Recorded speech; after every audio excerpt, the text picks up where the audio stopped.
Bye-bye kan terus ya.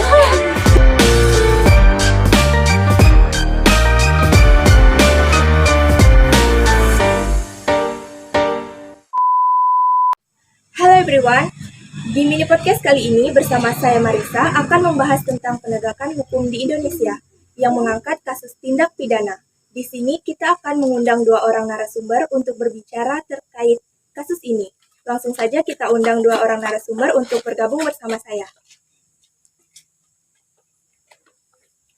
Lanjutkan ke topik selanjutnya, ada baiknya kita perkenalan terlebih dahulu yang dimulai dari Mbak paling kiri. Langsung saja, siapa namanya? Nama saya Stefani, saya merupakan mahasiswa dari Fakultas Ekonomi. Baik, untuk Mbak Saya Senona, saya merupakan mahasiswa dari Fakultas Ekonomi. Nah, kali ini kan kita akan membahas tentang penegakan hukum di Indonesia. Kalau menurut Mbak Stefani sendiri, bagaimana sih penegakan hukum di negara kita ini? Sebetulnya penegakan hukum ditunjukkan guna meningkatkan ketertiban dan kepastian hukum dalam masyarakat.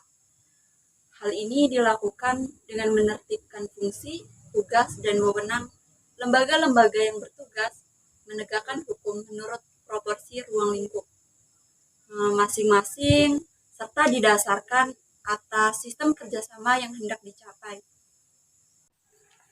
Jadi, kalau menurut Mbak Stefani sendiri kan penegakan hukum itu ditunjukkan guna meningkatkan ketertiban dan kepastian hukum dalam masyarakat. Nah, yang kita ketahui sebelumnya kan banyak kasus akan penegakan hukum di Indonesia. Salah satunya yaitu kasus terkait pembunuhan berencana. Nah, bagaimana pendapat Mbak Senona sendiri mengenai penahanan terhadap Putri Chandrawati yang dilakukan setelah kondisi jasmani dan psikologi kesehatannya dinyatakan sehat dan baik? Menurut pendapat saya itu sudah tepat karena kesalahan yang diperbuat oleh Putri Chandrawati merupakan tindakan di bawah alam sadar.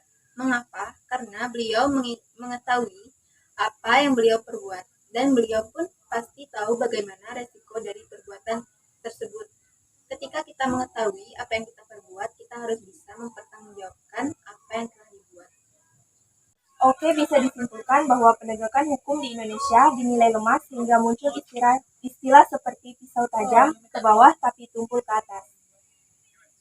Iya Kak, bener banget karena dapat dinilai sendiri dari kasus-kasus hukum yang ada, masih banyak orang-orang yang membutuhkan keadilan tetapi tidak sesuai dengan porsinya. Oke, baiklah, cukup sampai di sini perbincangan kita hari ini. Terima kasih banyak untuk narasumber karena sudah menyempatkan hadir di podcast kita. Terima kasih untuk pemirsa yang telah setia menemani kita. Sampai jumpa di lain waktu.